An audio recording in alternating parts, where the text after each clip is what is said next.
This is an Evergreen Media Network studio production. This is Martha Matters. From real estate, healthcare, current events, taxes, or just about any topic, we're talking about it. Call us with any questions on just about any subject. Now, here she is, Martha! Well, hi there and welcome. Hey, we have an interesting topic today, and I have to tell you where I got it. I learned from a speech several days ago, and it was Judge Judy talking, and I always have loved her. She's starting to have fewer of her court decision shows, but I've watched her for years, and I think the world of her, and she's a little sometimes over the edge with her strong decisions and everything else, but she is humorous also and charismatic. Well, she said something way back about when we vote for people in elections at election time, especially for federal offices. They need, obviously, to be good people for the democracy. There are people who are selfish, don't want to do anything for the democracy. They just want to get elected and not do much of anything to be non-controversial. We don't really respect those people as getting us any place, except they're taking care of their own hide, let's say. Well, Judy comes out with her bluntness. She says, you know, for every successful president, they have to have a percentage within them that is nothing but a barnyard bully. And my eyes opened, my jaw dropped. I couldn't believe she said that. And it stimulated me to look in our history books this week, you know, long before I was born, late 1800s, early 1900s, and then recently in my lifetime. And boy, I came down with some interesting things. Way back, FDR, for example, Roosevelt, he was the smoothest talker, very pleasant, very charismatic. I loved listening to his speech recordings. And you're not going to, well, I'm getting ready to sneeze. And I listened to some tapes and movie imitations of him, which may not be accurate, of course. But I can't get over how nice he was, what good vocabulary, but when it came to something serious, like we had to enter World War II, I never heard anyone talk since then who was literally that forceful. We have no choice. We've got to get into World War II. And he banged on his own desk and everything else. And it took me by surprise. And lo and behold, I thought of my lifetime.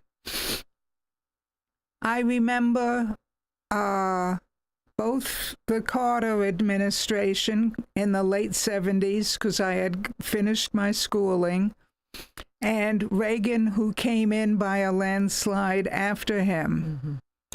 And I love Jimmy Carter to this day. He's still alive. He's done marvelous, marvelous things with this habitat, helping people around the world, being an understanding man to talk to, and good common sense advice.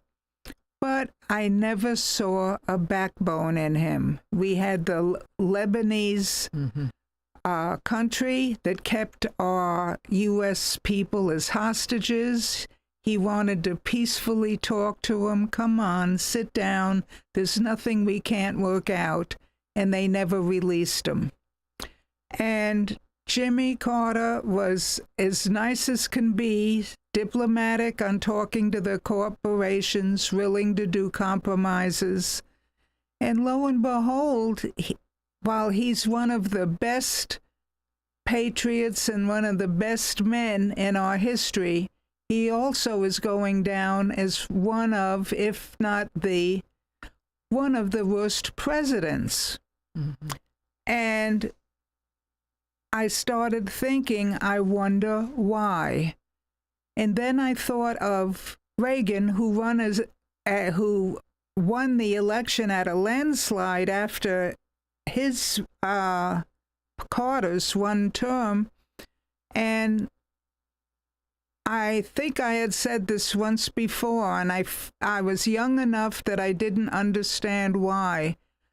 He talked very forcefully in running for office of what he was going to accomplish. Who are you talking about, Martha? Reagan. I'm sorry, okay. Reagan. And Reagan was very, very strong on what he wanted to change and what he wanted to accomplish. Mm-hmm. And I remember after that first night of moving into the White House, he didn't even meet with Congress yet, didn't even answer a phone call yet. Those hostages were released. Right, yeah. Why? Mm-hmm. Because they feared Ronald Reagan because his pre-election speeches were so strong and determined. And lo and behold, he proved himself later. He had a friendship with Gorbachev, even though we knew Russia was our enemy at the time and worried about a nuclear war happening. And he met with Gorbachev several times for dinner, shaked his hand, thought he was a very good, reasonable person to talk to. And then Gorbachev said our country is hurting, meaning Russia, of course, so much financially. We need to do something. Well, all of a sudden, Reagan got very strong, and I remember it as a very young, naive adult, and I'll never forget it. He said, "Take down that wall now. Take it down." And then a couple of hours passed, and he came on the radio again and TV, and he said, "Gorbachev, there's no more talking. Take that Berlin Wall down now." Mm-hmm. And he did. And that's my definition of a barnyard bully. Every single president, to be successful, has to have a little of that. Not night and day, not all the time, not every minute, not having a bad mouth all the time, not every minute. But you will not be successful if you're democratic and soft and pleasant all the way. The rest of the world doesn't understand it. The corporations of even America don't understand it. They need a strong person who knows what they're doing. And that's where I came across Judge Judy's barnyard bully. Even when you are caught in a dilemma, you have to be strong about which way you choose. That's you and I in everyday life. Mm-hmm. But as president, whoever we pick, somebody has got to be a bully. You have to be able to kick someone else, not down the road, but make them accountable for what they're saying, make them accountable for what they're doing, and be firm and strong. And right now, we aren't sure who all our candidates are going to be, but during the 4 years he was president, Trump did just that. Another person in the past, Teddy Roosevelt, has been very successful Teddy was extremely successful, not only in getting all the national parks made, but a whole bunch of things regarding economics, regarding taxes, regarding taking care of the middle-class person. But he could not be elected, this is Teddy Roosevelt, for a third term, which was allowed back then, because of his big mouth when he made sarcastic comments about his adversaries. Many of us don't like a big, bad mouth, but that is totally separate, not good, I'm not rewarding it, but totally separate from how a job production is done. Teddy Roosevelt will go down as one of our better presidents because he was strong and he could unify the entire country at that time, which is what, 1/8 the size of what it is now, and with very little communication. But he got across and made himself known. And I really think if Trump can watch his mouth with the candidates we have so far, I wish he would be like a Democratic FDR, because he's in recent histories, even though FDR was slightly before my lifetime, he's one of the more recent successful presidents, and somebody being sweet to everybody is nothing but a patsy. And I really think that's why they voted Jimmy Carter out so fast. I'm sorry to say. He was, everything will be okay, let's sit down. And the biggest failure of Jimmy Carter that hit me personally, I was a young lady out of college, out of grad school, just starting to buy a house. And he said, everybody with the gas shortage, set your temperature in the home or your apartment at 65 degrees and wear a sweater.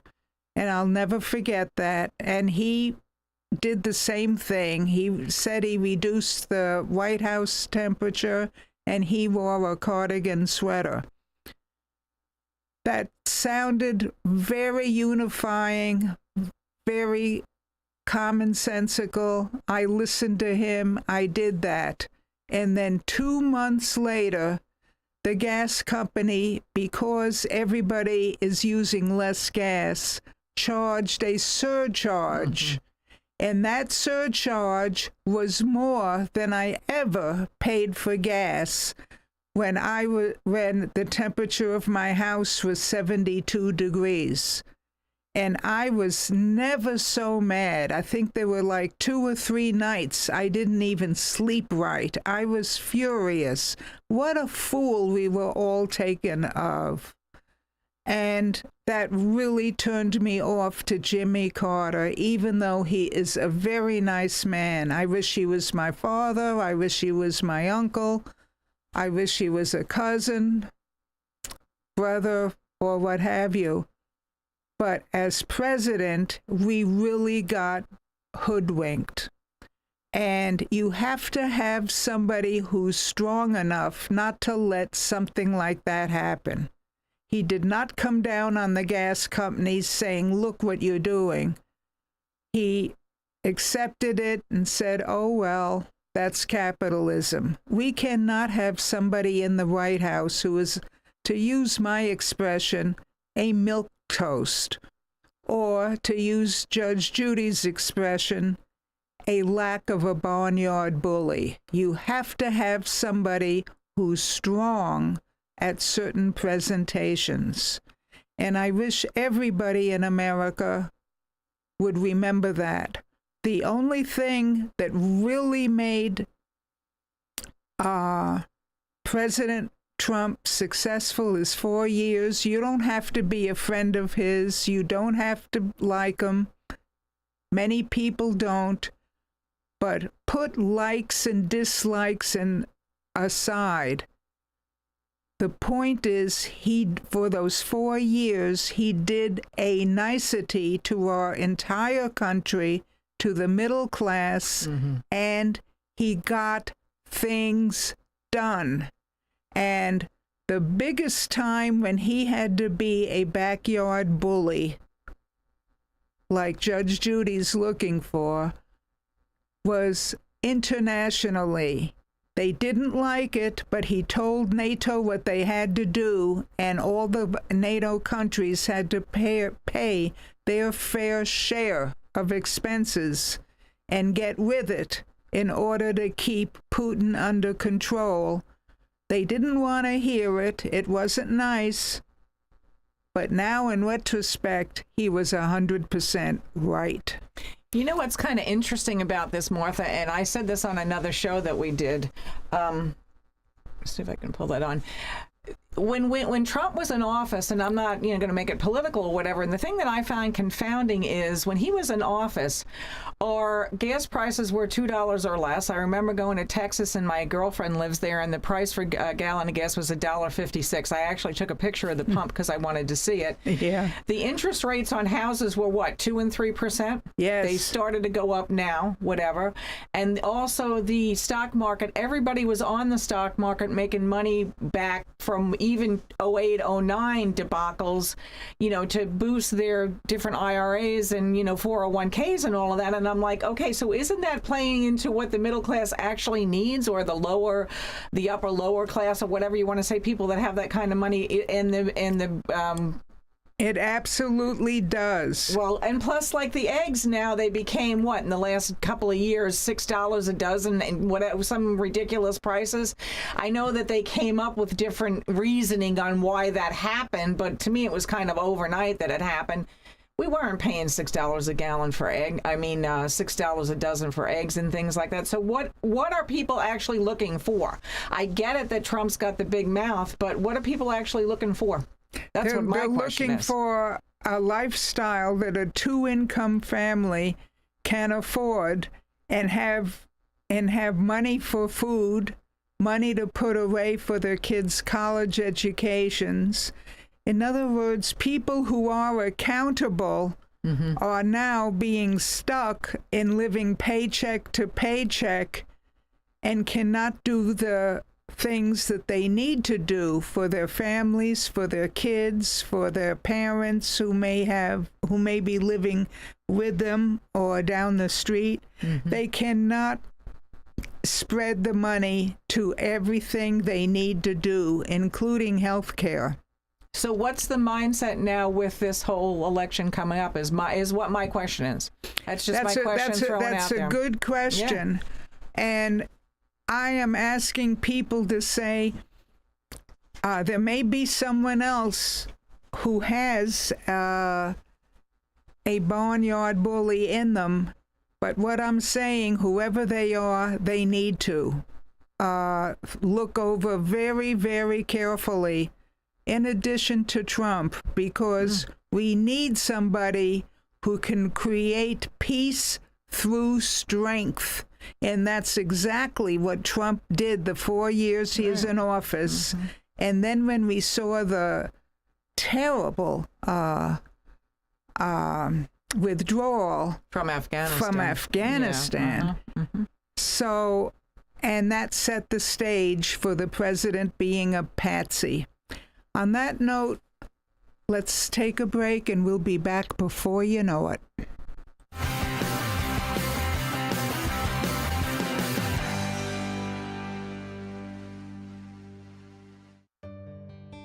I want to introduce you to our main sponsor, Highland Plaza, located on US 1 on the east side of the Highland Drive traffic light.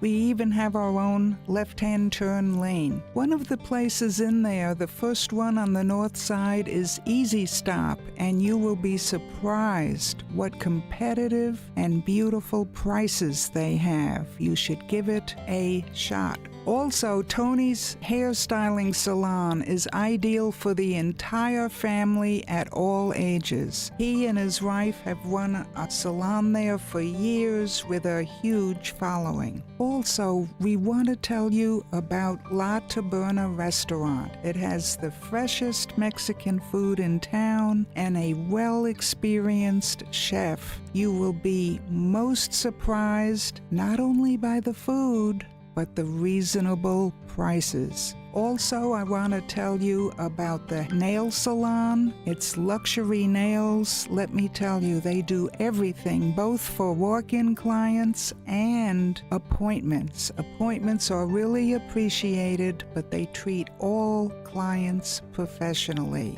Now, I want to repeat to you, this is located on US 1, just east of Highland Drive at the traffic light. It's a beautiful yellow building with a maroon awning. We look forward to seeing you there.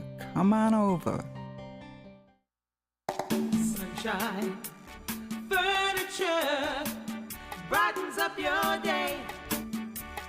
At Sunshine Furniture, our 35,000 square foot showroom is filled with the largest selection of in-stock coastal furniture on the Treasure Coast. Dining and bedroom sets, occasional tables, sofas, sleeper sofas, love seats and chairs in all the latest styles and colors from Tommy Bahama, Lexington, Hooker, Riverside, Universal, Four Seasons, Braxton Color, and Capri. We're the outdoor furniture experts and have hundreds of styles of any patio furniture you need, including a gallery of Berlin Gardens and Pollywood. We're having a big January clearance sale, including all pictures, lamps, and accessories half price. Sunshine Furniture, 1295 US 1 in Vero Beach, next to Planet Fitness. Family owned and operated since 1991. Don't forget to visit our outlet and sales store directly across the street and visit our website at sunshinefurniturecasual.com.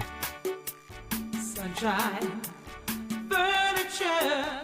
Your grandkids struggle. You've helped your kids through their struggles. What about yours? Back in your day, nobody talked about feelings, emotions, or mental health. Times have changed. It's your time to unstruggle. When life is a struggle, getting help shouldn't be. Unstruggle.org.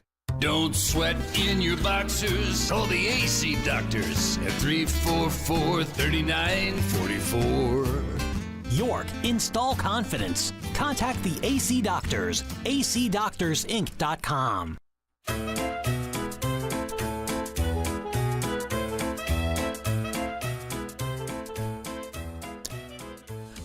Well, hi there, and welcome back.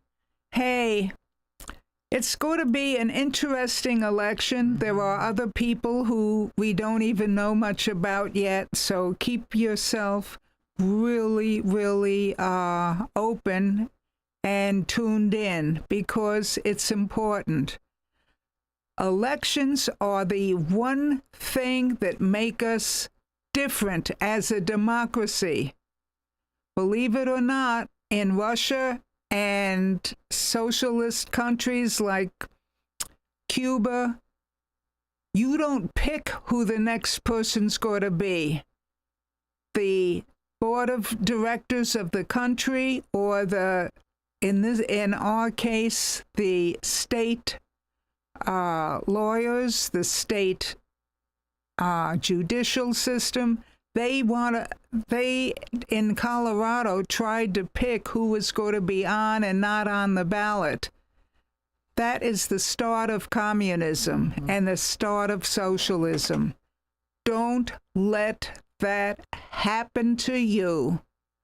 And on that note, we'll see what happens, but enjoy your week, stay tuned, and we will see what happens next November. It's a long way off. Have a good week.